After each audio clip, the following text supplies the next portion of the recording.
আজকের class mainly second same Bangla Bardhaman বিশ্ববিদ্যালয়ের Bangla GE এই বাংলা জিই ক্লাসের শরৎচন্দ্র চট্টোপাধ্যায় রচিত মহেশ গল্পটা নিয়ে আজকে আমরা আলোচনা করব।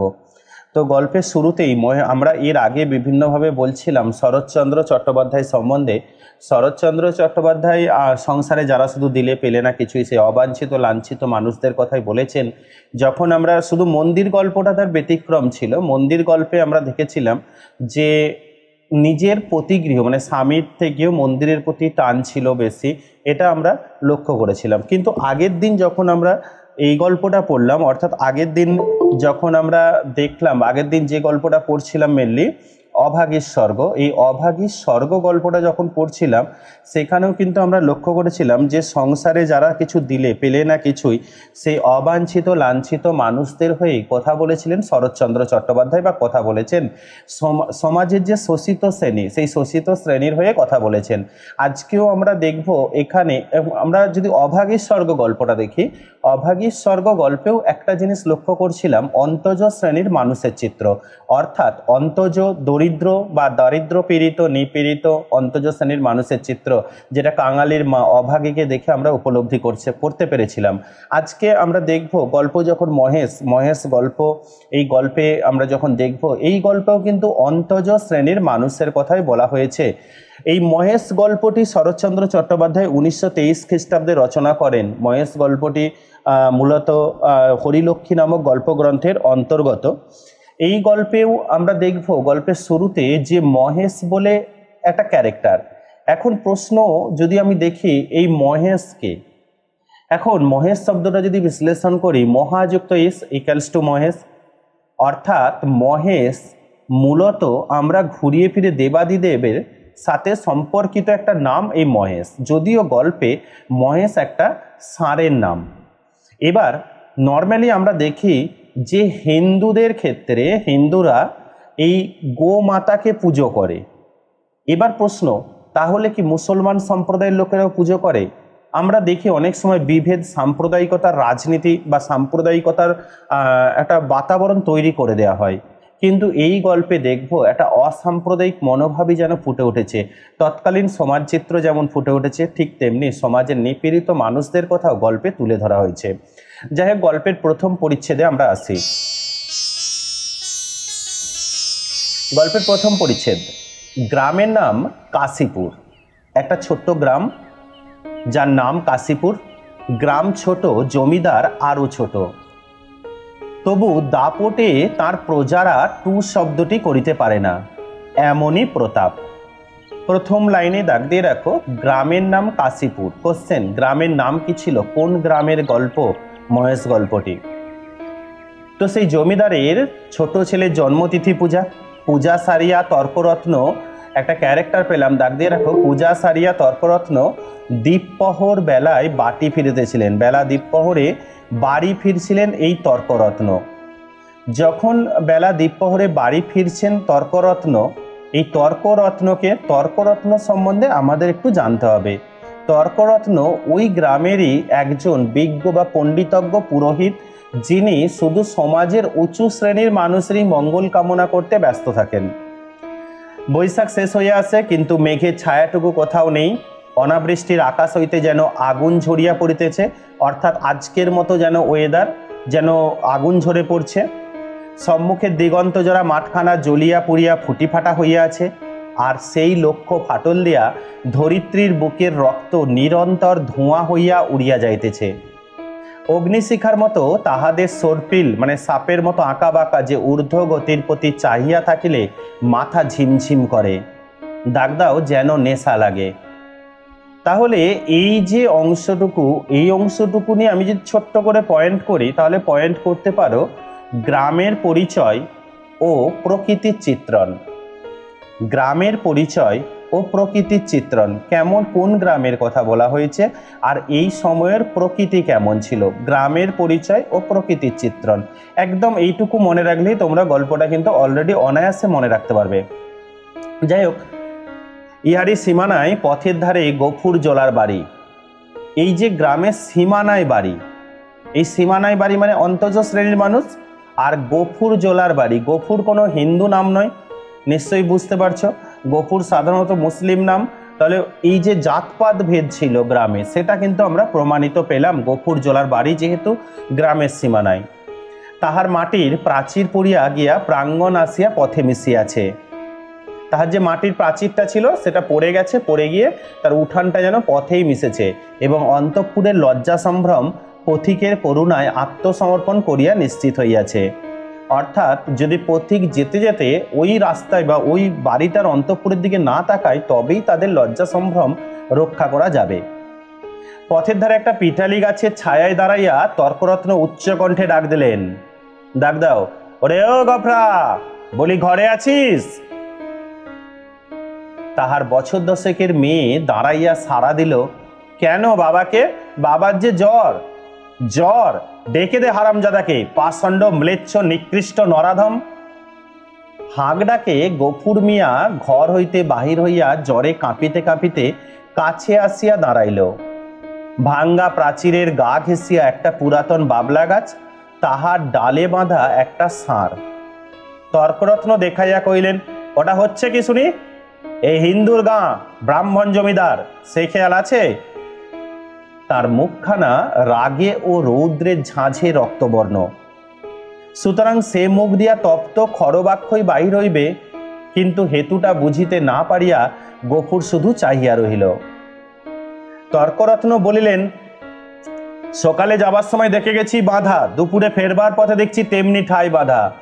গো হত্যা হলে যে কর্তা তোকে জ্যান্ত কবর দেবে, ডাক দিয়ে রাখো, গো হত্যা হলে যে কর্তা তোকে জ্যান্ত কবর দেবে, সে বামুন নয়। কি করব বাবা ঠাকুর, বড় লাচারে পড়ে গেছি। ডাক দিয়ে রাখো, বড় লাচারে পড়ে গেছি, লাচারে মানে বিপদে পড়ে গেছি। কদিন থেকে গায়ে জ্বর, দড়ি ধরে যে দুঃখুটো খাইয়ে আনবো তা মাথা ঘুরে পড়ে যায়। তবে ছেড়ে দে না, আপনিই চড়াই করে আসুক। কোথায় ছাড়বো বাবা ঠাকুর? লোকের ধান এখনো সব ঝাড়া হয়নি, খামারে পড়ে খড় এখনো গাদি দেওয়া হয়নি, মাঠের আলগুলো সব জ্বলে গেল, কোথাও এক মুঠো ঘাস নেই। কার ধানে মুখ দেবে, কার গাদা ফেরে খাবে, কেমনে ছাড়ি বাবা ঠাকুর?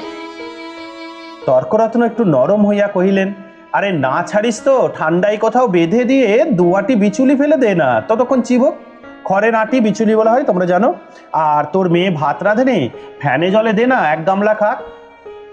গফুর জবাব দিল না। নিরুপায়ের মতো তর্করত্নের পানে চাহিয়া তাহার নিজের মুখ দিয়া শুধু একটা দীর্ঘ নিঃশ্বাস বাহির হইয়াছিল। তর্করত্ন বলিলেন, ও তাও নেই বুঝি? কি করলি খড়? ভাগে এবার যে পেলি সমস্ত বেচে পেটায় নম, গরুটার জন্য একাটি ফেলে রাখতে নেই? বেটা কসাই, ডাক দিয়ে রাখো, বেটা কসাই। নর্মালি কসাই কাদের বলা হয়? যারা মাংস কাটে, মানে প্রাণীদেরকে হত্যা করে সেই মাংস কেটে মাংস বিক্রি করে, তাদেরকেই কসাই বলা হয়। এই কসাই অভিযোগটা যেন গফুর কোনোভাবেই মেনে নিতে পারল না। ডাকদা, ওই নিষ্ঠুর অভিযোগে গফুরের যেন বাকরোধ হইয়া গেল। কোশ্চেন, অভিযোগটা কি ছিল? ক্ষণেক পরে ধীরে ধীরে কহিল, কাহনখানে খড় এবারে ভাগে পেয়েছিলাম, কিন্তু গ্যালোসনের বকেয়া বলে কর্তামশাই সব ধরে রাখলেন। কেঁদে কেটে হাতে পায়ে পড়ে বললাম, বাবু মশাই, হাকিম তুমি, তোমার রাজত্বি ছেড়ে আর পালাবো কোথায়? আমাকে ৫-১০ বিচুলিও না হয় দাও। চালে খড় নেই, একখানি ঘর, বাপ বেটিতে থাকি, তাও না হয় তালপাতার গোজা গোজা দিয়ে বর্ষাটা কাটিয়ে দেব, কিন্তু না খেতে পেয়ে আমার মহেশ মরে যাবে। তর্করত্ন হাসিয়া কইলেন, ইস, সাদ করে আবার নাম রাখা হয়েছে মহেশ, হেসে বাঁচি নে। মাস দুয়ের খরাকের মতো ধান দুটি আমাদের দিলেন, কিন্তু বেবাক খড় সরকারে গাদা হয়ে গেল, ও আমার কুটোটি পেলে না। বলিতে বলিতে কণ্ঠস্বর তাহার অশ্রুভারে ভারী হইয়া উঠিল। কিন্তু তর্করত্নে তাহাতে করুণার উদয় হইল না। কহিলেন, আরে আচ্ছা মানুষ তো তুই, খেয়ে রেখেছিস দিবি নে? আরে জমিদার কি তোকে ঘর থেকে খাওয়াবে নাকি? আর তোরা তো রাম রাজত্বে বাস করিস, ছোট লোক কিনা, তাই তার নিন্দে করে মরিস। গফুর লজ্জিত হইয়া বলিল, নিন্দে করব কেন বাবা ঠাকুর? নিন্দে তো আর আমরা করি নাই, কিন্তু কোথা থেকে দিই বলো তো? বিঘে 4 জমি ভাগে করি, কিন্তু উপরি দূষণ অজন্মা, মাঠের ধান মাঠে শুকিয়ে গেল, বাপ বেটিতে দুবেলা দুপুটো পেট ভরে খেতে পর্যন্ত পায়নি। ঘরের পানে চেয়ে দেখো, বৃষ্টি বাদলে মেয়েটাকে নিয়ে কোণে বসে রাত কাটায়, পা ছড়িয়ে শোবার ঠাঁই মেলে না। মহেশকে একটিবার তাকিয়ে দেখো, পাঁজরা গোনা যাচ্ছে। দাও না ঠাকুরমশাই, কাহন 2 ধার, গরুটাকে 2 দিন পেট পুড়ে খেতে দিই। বলিতে বলিতেই সে ধপ করিয়া ব্রাহ্মণের পায়ের কাছে বসিয়া পড়িল। তর্করত্ন তীরের মতো 2 পা পিছাইয়া গিয়া কহিলেন, আমর ছুঁয়ে ফেলবি নাকি? একটু অভাগীস্বর্গ গল্পটা মনে করে দেখো, সেখানেও কিন্তু ছোঁয়াছুঁয়ির একটা ব্যাপার ছিল। যখন কাঙালি গিয়েছিল কাঠ চাইতে, তখন দেখবে সেখানেও কাছারি বাড়িতেও ছোঁয়াছুঁয়ির ব্যাপার ছিল। অন্তজ শ্রেণীর মানুষের কথা, সমাজের এই যে কলঙ্কিত দিক, জাতপাতের যে ভেদ, সেটা কিন্তু শরৎচন্দ্র চট্টোপাধ্যায় চোখে আঙুল দিয়ে আমাদের দেখিয়ে গিয়েছেন। যতটা পড়লাম ততটুকুর মধ্যে একটাই জিনিস দেখো, এখানে দেখতে পাবে যে মূলত যারা শোষিত, যারা অত্যাচারিত, তারা কিন্তু চিরকালই শোষিত, তারা অত্যাচারিত, তাদের দুঃখের কথা কেউ শোনে না। সেই আমি প্রথম দিনেই বলছিলাম যে সংসারে যারা শুধু দিলে পেলে না কিছুই, সেই অবাঞ্ছিত লাঞ্ছিত মানুষদের হয়েই কলম ধরেছিলেন অনিলা দেবী ছদ্মনামে শরৎচন্দ্র চট্টোপাধ্যায়। তারই কিন্তু পরিচয় আমরা কিছুটা হলেও অভাগীর স্বর্গে গল্প পেয়েছিলাম, আজকে মহেশ গল্পে যেন আরো কিছুটা পরিচয় পাচ্ছি। না বাবা ঠাকুর, ছোবো কেন? ছোবো না, কিন্তু দাও এবার আমাকে কাহন 2 খড়। তোমার 4-4টে গাদা সেদিন দেখে এসেছি, এ কটি দিলে তুমি টেরও পাবে না। আমরা না খেয়ে মরি, খেতি নেই, কিন্তু ও আমার অবলা জীব, কথা বলতে পারে না, শুধু চেয়ে থাকে আর চোখ দিয়ে জল পড়ে। তর্করত্ন কহিল, তা ধার নিবি, শুধবি কি করে শুনি? গফুর আশান্বিত হইয়া ব্যগ্রস্বরে বলিয়া উঠিল, যে যেমন করে পারি শুধবো বাবা ঠাকুর, তো তোমাকে ফাঁকি দেব না। দাগ দিয়ে রাখো লাইনটায়, যেমন করে পারি শুধবো বাবা ঠাকুর, তোমাকে ফাঁকি দেব না। কোশ্চেন, কে কোন প্রসঙ্গে কথা বলেছিল? তর্করত্ন মুখে এক প্রকার শব্দ করিয়া গফুরের ব্যাকুল কণ্ঠের অনুকরণ করিয়া কহিলেন, হ্যাঁ, ফাঁকি দেব না, যেমন করে পারি শুধবো। রসিক নাগর, দাগ দাও, রসিক নাগর, অবৈধ প্রণয়ী, অবৈধ প্রেমিক। আসলে যে অবৈধ প্রেমিক, অবৈধ প্রণয়ী মানে পরকীয়ায় আসক্ত, এই প্রেমিক প্রেমিকেরা এরা নানা রকম কথা দেয়, কিন্তু শেষ পর্যন্ত কথা রাখতে পারে না। সেই জন্য যেন ব্যঙ্গ করেই তর্করত্ন বললেন রসিক নাগর। যা যা সর পচ্ছার, ঘরে যাই, বেলা হয়ে গেল। এই বলিয়া তিনি একটু মুচকিয়া হাসিয়া পা বাড়াইয়াই সহসা সভয়ে পিছাইয়া গিয়া সক্রোধে বলিয়া উঠিলেন, আমর সিং নেড়ে আসে যে, গুঁতবে নাকি? গফুর উঠিয়া দাঁড়াইল। ঠাকুরের হাতে ফলমূল ও ভিজা চালের পুটুলি ছিল, সেটি দেখাইয়া কহিল, হ্যাঁ, গন্ধ পেয়েছে দাগদাও, গন্ধ পেয়েছে, 1 মুঠো খেতে চাই। কোশ্চেন, কে কি গন্ধ পেয়েছিল, বা কোশ্চেন, কে কি খেতে চেয়েছিল? খেতে চাই, হ্যাঁ তা বটে, যেমন চাষা তার তেমনি বলদ, খড় জোটে না, চাল কলা খাওয়া চাই। নে নে, পথ থেকে সরিয়ে বাঁধ, যে সিং কোন দিন দেখছি কাকে খুন করবে। এই বলিয়া তর্করত্ন পাশ কাটাইয়া হন হন করিয়া চলিয়া গেলেন। এই অংশটুকু নিয়ে সাইড পয়েন্ট করে দাও। তর্করত্ন ও গফুরের কথোপকথন। তর্করত্নের সাথে গফুরের কি কথা হয়েছিল তার নিজের ভাষায় লেখো, বা নিজেকে একটু মনে রাখতে হবে। তর্করত্নের সাথে গফুরের কথোপকথন। গল্পের পরবর্তী অংশ। গফুর সেদিক হইতে দৃষ্টি ফিরাইয়া ক্ষণকাল স্তব্ধ হইয়া মহেশের মুখের দিকে চাহিয়া রহিল। তাহার নিবিড় গভীর কালো চোখ দুটি বেদনা ও ক্ষুধায় ভরা। কহিল, তোকে দিলে না 1 মুঠো, ওদের অনেক আছে, তবু দেয় না। না দিগ্গে। তাহার গলা বুঝিয়া আসিল। তারপরে চোখ দিয়া টপ টপ করিয়া জল পড়িতে লাগিল। কাছে আসিয়া নীরবে ধীরে ধীরে তাহার গলায়, মাথায়, পিঠে হাত বুলাইয়া দিতে দিতে চুপি চুপি বলিতে লাগিল, ডাক দিয়ে রাখো মহেশ, তুই আমার ছেলে, তুই আমাদের 8 সন প্রতিপালন করে বুড়ো হয়েছিস, তোকে আমি পেট পুড়ে খেতে দিতে পারিনি, কিন্তু তুই তো জানিস তোকে আমি কত ভালোবাসি। মহেশ প্রত্যুত্তরে শুধু গলা বাড়াইয়া আরামে চোখ বুঝিয়া রহিল। গফুর চোখের জল গরুটার পিঠের উপর রগড়াইয়া মুছিয়া ফেলিয়া তেমনি অস্ফুটে কহিতে লাগিল, জমিদার তোর মুখের খাবার কেড়ে নিলে, শ্মশান ধারে গায়ের যে গোচরটুকু ছিল তাও পয়সার লোভে জমা বিলি করে দিলে। এই 2 বছরে তোকে কেমন করে বাঁচিয়ে রাখি বল? ছেড়ে দিলে তুই পরের গাদা ফেরে খাবি, মানুষের কোলা গাছে মুখ দিবি। তোকে নিয়ে আমি কি করি? গায়ে আর তোর জোর নেই। দেশের কেউ তোকে চায় না। লোকে বলে তোকে গোহাটায় বেচে ফেলতে। কথাটা মনে মনে উচ্চারণ করিয়াই আবার তাহার 2 চোখ বহিয়া টপ টপ করিয়া জল পড়িতে লাগিল।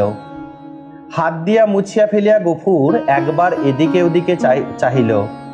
তারপরে ভাঙ্গা ঘরের পিছন হইতে কতকটা পুরানো বিবর্ণ খড় আনিয়া মহেশের মুখের কাছে রাখিয়া দিয়া আস্তে আস্তে কহিল, নে নে, শিগগির করে একটু খেয়ে নে বাবা, দেরি হলে আবার। এই অংশটুকু নিয়ে পয়েন্ট করে দাও, মহেশের প্রতি ভালোবাসা।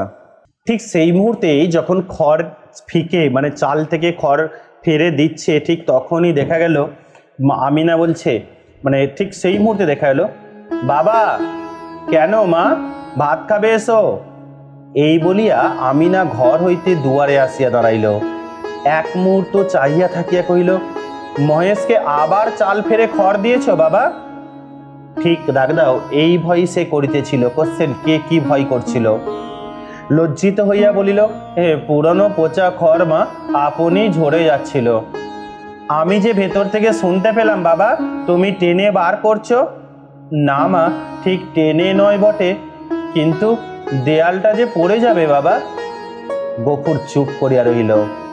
একটিমাত্র ঘর ছাড়া যে আর সবই গেছে, এমন ধারা করিলে আগামী বর্ষায় ইহাও টিকিবে না। এ কথা তাহার নিজের চেয়ে আর কে বেশি জানে। অথচ এই উপায়ে বা কটা দিন চলে। মেয়ে কহিল, হাত ধুয়ে ভাত খাবে এসো বাবা, আমি বেড়ে দিয়েছি। গফুর কহিল, ফ্যানটুকু দে তো মা, একেবারে খাইয়ে দিয়ে যাই। ফ্যান যে আজ নেই বাবা, হাঁড়িতেই মরে গেছে।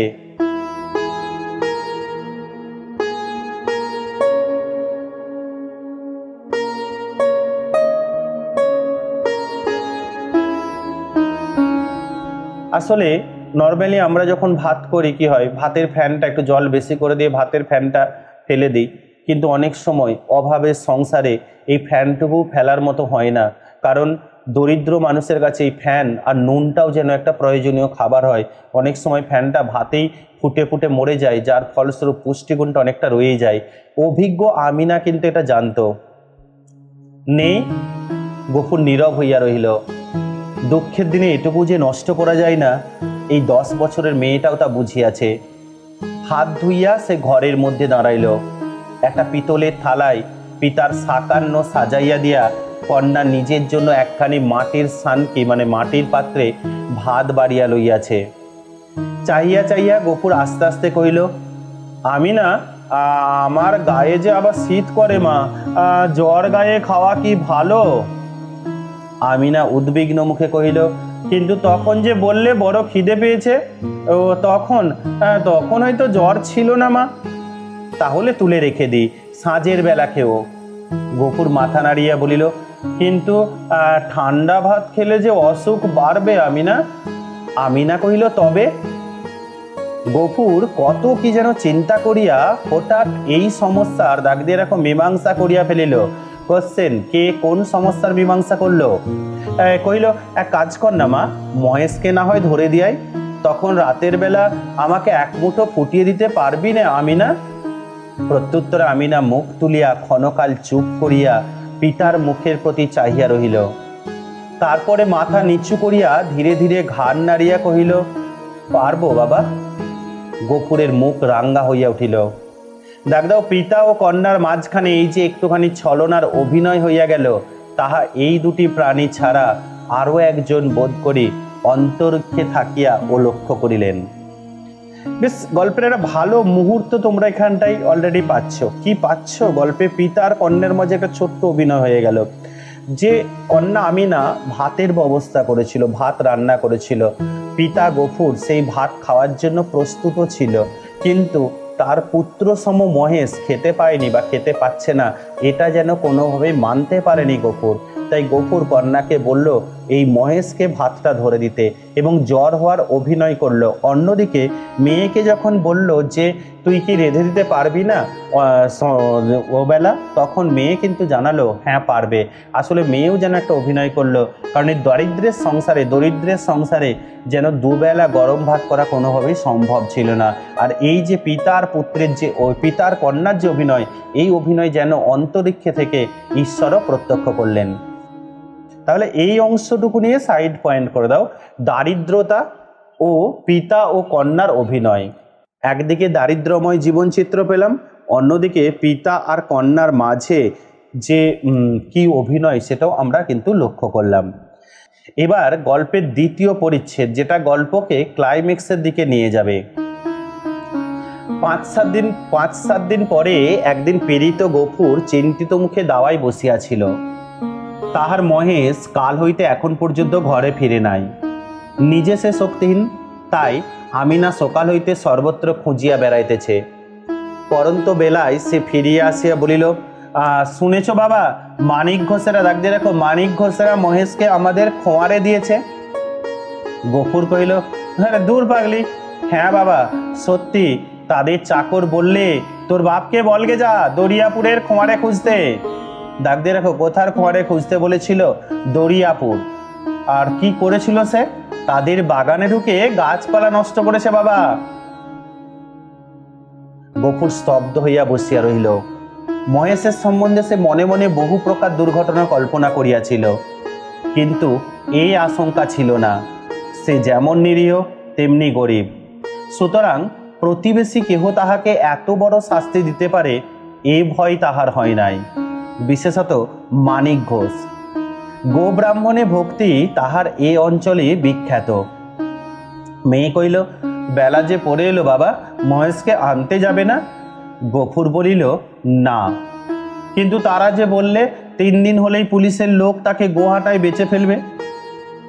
একটা সময় আমাদের সমাজে এই খোঁয়ার বা খোঁড় বলে একটা বিষয় ছিল, যে দেখা গেল যে আমার হয়তো আলু জমি আছে, সেই আলু জমিতে পাড়ার যদি অন্য কারো ছাগল বা গরু যদি সেই আলু গাছ খেয়ে নিত, তখন যে ধরে এনে খোঁড়ে দিতে পারতো বা খোঁয়ারে দিতে পারতো, তাকে খোঁড়ের মালিক বা খোঁয়ারের মালিক একটা পুরস্কার দিত। এবং 3 দিনের মধ্যে যদি ওই প্রাণীটাকে ছাড়িয়ে না নিয়ে যাওয়া হয়, তাহলে কিন্তু দেখা যেত যে 3 দিন পর তাকে বিক্রি করে দেওয়া হতো। সেই প্রতিচ্ছবি বা সেই খোঁয়ারের চিত্রটাই আমরা এখানে দেখতে পাচ্ছি। গফুর কহিল, আরে ফেলুক গে, গোহাটা বস্তুটা যে ঠিক কি আমিনা তাহা জানিত না, কিন্তু মহেশের সম্পর্কে ইহার উল্লেখ মাত্রেই তাহার পিতা যে কিরূপ বিচলিত হইয়া উঠিত ইহা সে বহুবার লক্ষ্য করিয়াছে। কিন্তু আজ সে আর কোনো কথা না কহিয়া আস্তে আস্তে চলিয়া গেল। রাতের অন্ধকারে লুকাইয়া গফুর বংশীর দোকানে আসিয়া কহিল, খুড়ো একটা টাকা দিতে হবে। এই বলিয়া সে তাহার পিতলের থালাটি বসিবার মাচার নিচে রাখিয়া দিল। এই বস্তুটির ওজন ইত্যাদি বংশীর সুপরিচিত।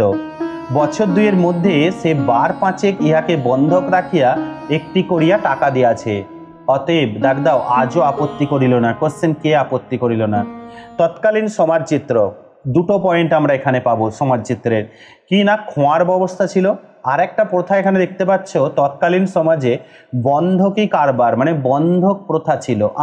তোমরা যারা গ্রাম অঞ্চলে থাকো, তোমরা এই গ্রাম অঞ্চলে বাস করো, তোমরা কিন্তু এই বন্ধক শব্দটার বা বন্ধকি শব্দটার সাথে পরিচিতি তোমাদের হয়ে গেছে। অনেক সময় দেখবে বিভিন্ন সময় বাড়িতে হয়তো আর্থিক অবস্থা বা কিছু অর্থের প্রয়োজন, তখন ওই সোনার কিছু জিনিস হয়তো বাড়িতে আছে, সেটা সোনার দোকানে গিয়ে বন্ধক দিয়ে টাকা নিয়ে আসা হয়।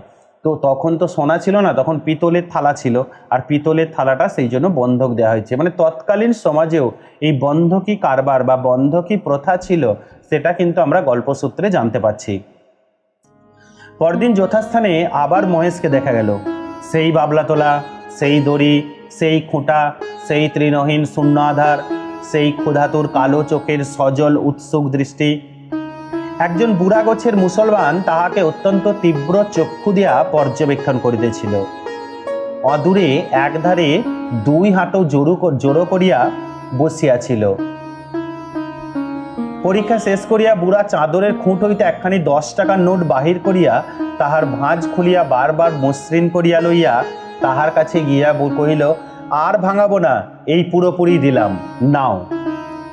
গফুর হাত বাড়াইয়া গ্রহণ করিয়া তেমনি নিঃশব্দেই বসিয়া রহিল। যে 2 জন লোক সঙ্গে আসিয়াছিল তাহারা গরুর দড়ি খুলিবার উদ্যোগ করিতেই কিন্তু সে অকস্মাৎ সোজা উঠিয়া দাঁড়াইয়া উদ্ধত কণ্ঠে বলিয়া উঠিল, এই দড়িতে হাত দিও না বলছি, খবরদার বলছি, ভালো হবে না। তাহারা চমকিয়া গেল। বুড়া আশ্চর্য হইয়া কহিল, কেন? গফুর তেমনি রাগিয়া জবাব দিল, কেন আবার কি? আমার জিনিস আমি বেচবো না, আমার খুশি। এই বলিয়া সে নোটখানা ছুঁড়িয়া ফেলিয়া দিল।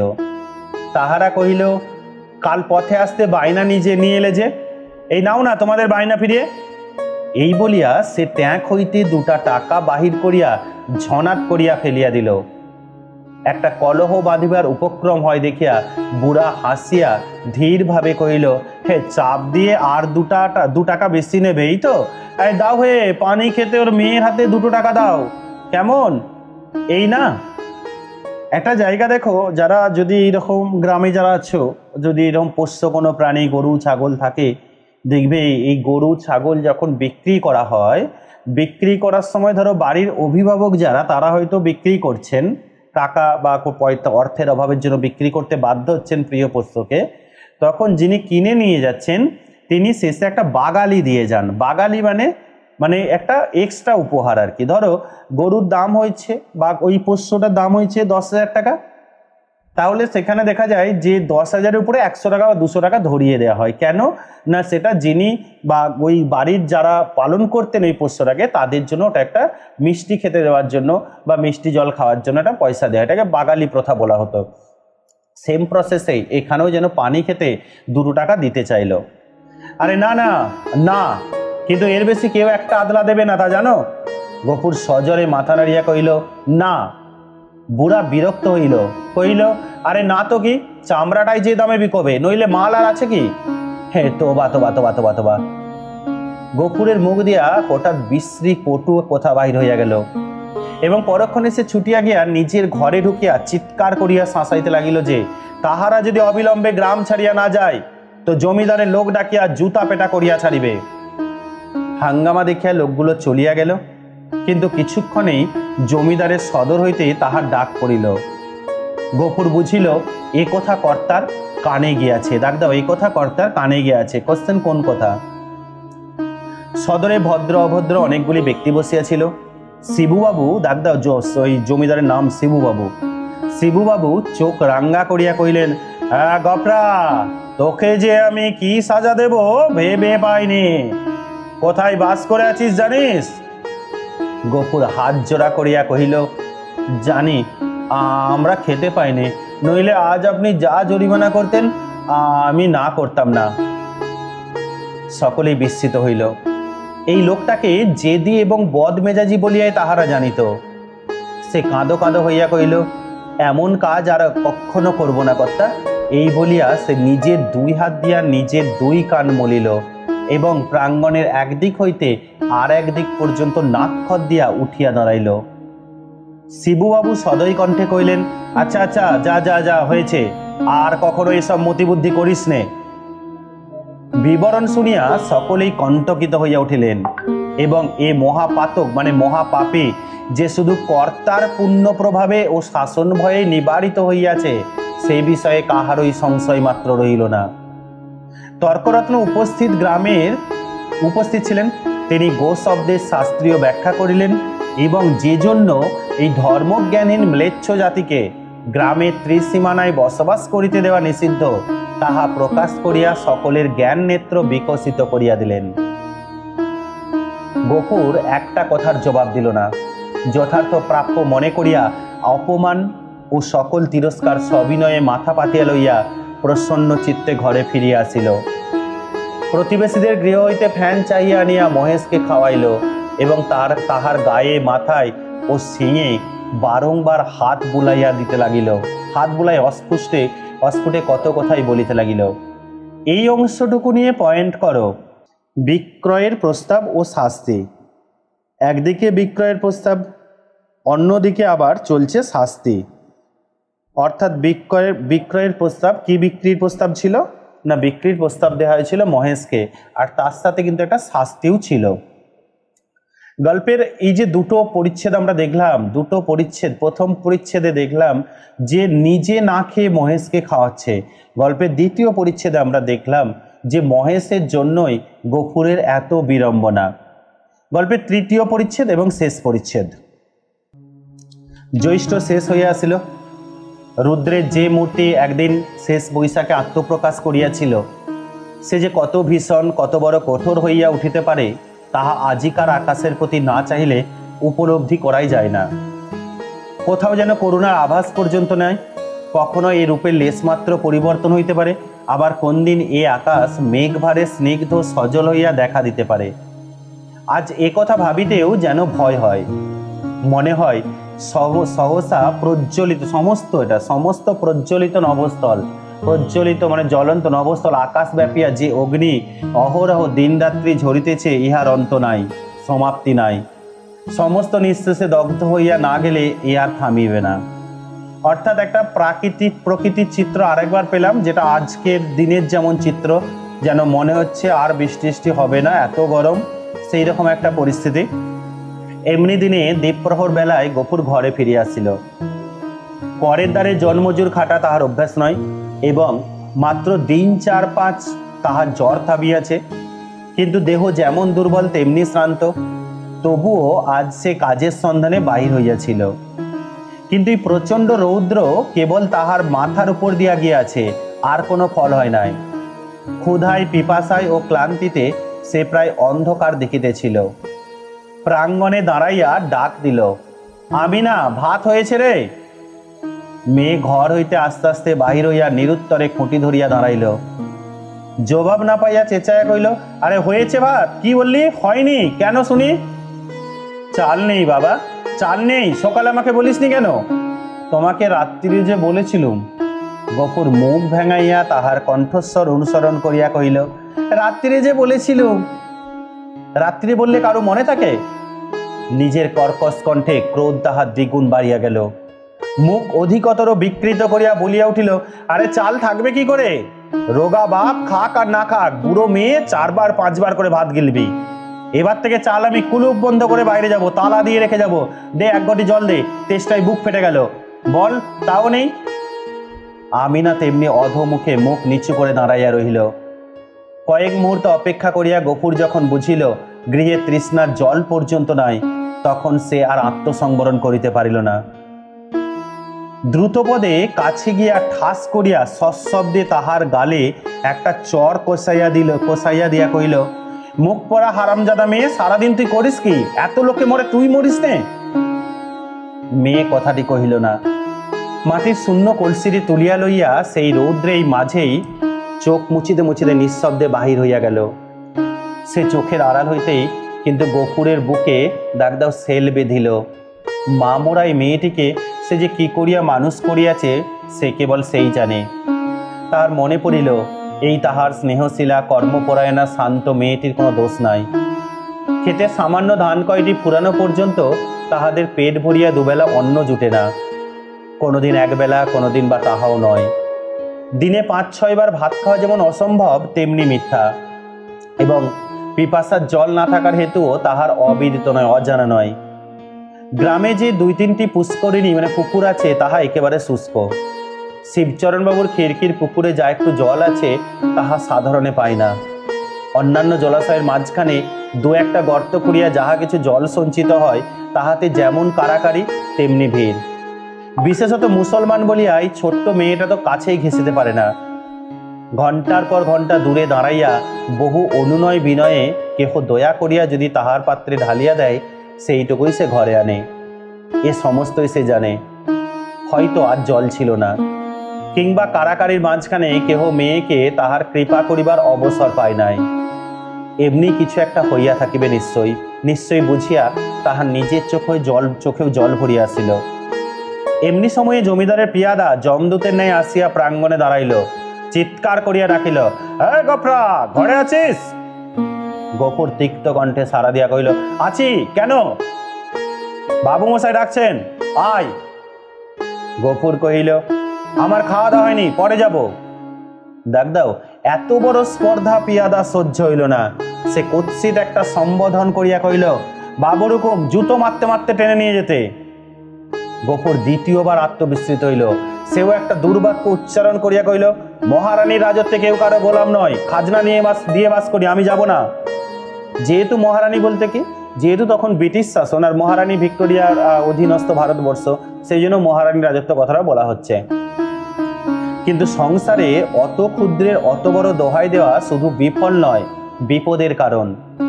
রক্ষা এই যে অত ক্ষীণ কণ্ঠ অত বড় কানে গিয়ে পৌঁছায় না, না হইলে তাহার মুখের অন্ন চোখের নিদ্রা দুই ঘুচিয়া যাইত। তাহার পরে কি ঘটিল বিস্তারিত করিয়া বলার প্রয়োজন নাই।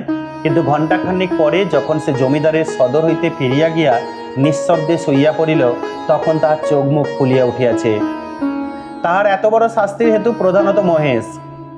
গফুর বাটি হইতে বাহির হইবার পর সেও দড়ি ছিঁড়িয়া বাহির হইয়া পড়ে এবং জমিদারের প্রাঙ্গণে ঢুকিয়া ফুল গাছ খাইয়াছে। ধান শুকাইতেছিল, তাহা ফেলিয়া ছড়াইয়া নষ্ট করিয়াছে। পরিশেষে ধরিবার উপক্রম করায় বাবুর ছোট মেয়েকে ফেলিয়া দিয়া পলায়ন করিয়াছে। এরূপ ঘটনাই প্রথম নয়, ইতিপূর্বেও ঘটিয়াছে। দাগ দিয়ে রাখো, এরূপ ঘটনাই প্রথম নয়, ইতিপূর্বেও ঘটিয়াছে। কোশ্চেন, কোন ঘটনা? আর শুধু গরিব বলিয়াই তাহাকে মাফ করা হইয়াছিল। পূর্বের মতো এবারও সে আসিয়া হাতে পায়ে পড়িলে হয়তো ক্ষমা করা হইত।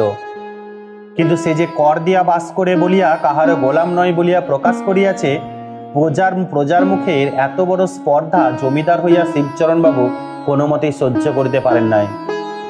সেখানে সে প্রহার ও লাঞ্ছনার প্রতিবাদ মাত্র করে নাই, সমস্ত মুখ বুঝিয়া সইয়াছে। ঘরে আসিয়াও সে তেমনি নিঃশব্দে পড়িয়া রহিল। ক্ষুধা তৃষ্ণার কথা তাহার মনে ছিল না, কিন্তু বুকের ভিতরটা যেন বাহিরের মধ্যাহ্ন আকাশের মতোই জ্বলিতে লাগিল। এমন কতক্ষণ কাটিল তাহার হুঁশ ছিল না।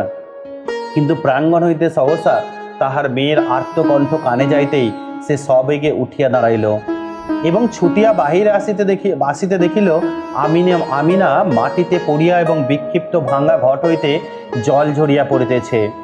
আর মহেশ মাটিতে মুখ দিয়া সেই জল মরুভূমির মতো যেন শুষিয়া খাইতেছে। চোখের পল পড়িল না। গফুর দিক বিদিক জ্ঞান শূন্য হইয়া গেল। মেরামত করিবার জন্য কাল সে তাহার লাঙ্গলের মাথাটা খুলিয়া রাখিয়াছিল, তাহাই দুই হাতে গ্রহণ করিয়া সে মহেশের অবনত মাথার উপরে সজোরে আঘাত করিল। একটিবার মাত্র মহেশ মুখ তুলিবার চেষ্টা করিল। তাহার পরেই তাহার অনাহার ক্লিষ্ট শীর্ণ দেহ ভূমিতলে লুটাইয়া পড়িল। চোখের কোণ বাহিয়া কয়েক বিন্দু অশ্রু ও কান বাহিয়া ফোঁটা কয়েক রক্ত গড়াইয়া পড়িল। বার দুই সমস্ত শরীরটা তাহার থরথর করিয়া কাঁপিয়া উঠিল। তাহার পরে সম্মুখে ও পশ্চাতের পা দুটা তাহার যতদূর যায় প্রসারিত করিয়া দিয়া দাগদাও মহেশ শেষ নিঃশ্বাস ত্যাগ করিল। এই অংশটুকু নিয়ে পয়েন্ট করে দাও, গফুরের ক্রোধ ও মহেশের মৃত্যু। আমিনা কাঁদিয়া উঠিয়া বলিল, আরে কি করলে বাবা, আমাদের বয়স যে মরে গেল। গফুর নড়িল না, জবাব দিল না, শুধু নির্নিমেষ চক্ষে আর একজোড়া নিমেষহীন গভীর কালো চক্ষের পানে চাহিয়া পাথরের মতো নিশ্চল হইয়া রহিল। ঘণ্টা দুয়ের মধ্যে সংবাদ পাইয়া গ্রামান্তরে মুচির দল আসিয়া জুটিল। তাহারা বাঁশে বাঁধিয়া মহেশকে ভাগারে লইয়া চলিল। তাহাদের হাতে ধারালো চকচকে ছুরি দেখিয়া গফুর শিহরিয়া চক্ষু মুদিল, বন্ধ করল, কিন্তু একটা কথাও কহিল না। পাড়ার লোকে কহিল, তর্করত্নের কাছে ব্যবস্থা নিতে জমিদার লোক পাঠিয়েছেন, প্রায়শ্চিত্রের খরচ জোগাতে এবার তোকে না ভিটে বেচতে হয়। গফুর এ সকল কথার উত্তর দিল না, দুই হাঁটুর উপর মুখ রাখিয়া ঠাঁই বসিয়া রহিল। অনেক রাত্রে গফুর মেয়েকে তুলিয়া কহিল, আমিনা চল আমরা যাই। সে দাওয়ায় ঘুমাইয়া পড়িয়াছিল। চোখ মুছিয়া উঠিয়া বসিয়া কহিল, কোথায় বাবা? গফুর কহিল, ডাক দিয়ে রাখো, ফুলবেড়ের চটকলে কাজ করতে। মেয়ে আশ্চর্য হইয়া চাহিয়া রহিল। ইতিপূর্বে অনেক দুঃখেও পিতা তাহার কলে কাজ করিতে রাজি হয় নাই। সেখানে ধর্ম থাকে না, মেয়েদের ইজ্জত আব্রু থাকে না, এ কথা সে বহুবার শুনিয়াছে। গফুর কহিল, দেরি করিস নে মা, চল, অনেক পথ হাঁটতে হবে। আমিনা জল খাইবার ঘটি ও পিতার ভাত খাইবার পিতলের থালাটি সঙ্গে লইতেছিল।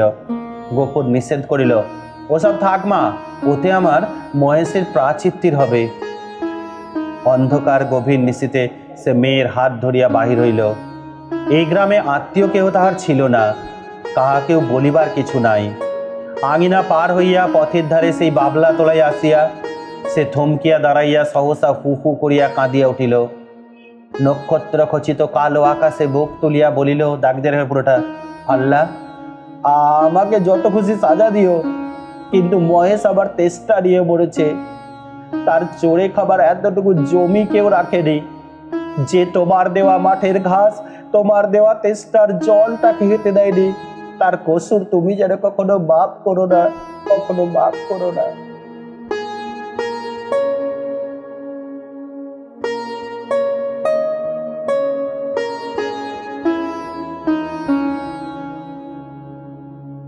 এই অংশটুকু নিয়ে সাইড পয়েন্ট করে দাও। এই অংশটুকু নিয়ে গফুরের গ্রাম ত্যাগ।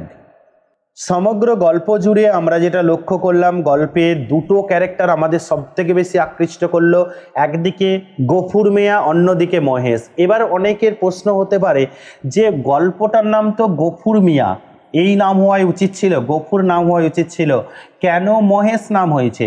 দেখো, গল্পের প্রথম পরিচ্ছেদ, মহেশের জন্যই তর্করত্নের সাথে এত বিবাদ, মহেশের জন্যই পিতা আর কন্যার মাঝে অভিনয়। গল্পের দ্বিতীয় পরিচ্ছেদ, মহেশের জন্যই গফুরের শাস্তি, মহেশের জন্যই গফুরের যত দুশ্চিন্তা।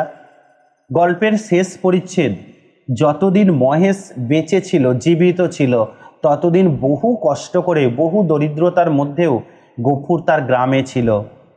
সে ফুলবেড়ে চটকলে কাজ করতে যায়নি, কারণ সেখানে গেলে মেয়েদের মান সম্মান থাকে না, মেয়েদের ইজ্জত থাকে না।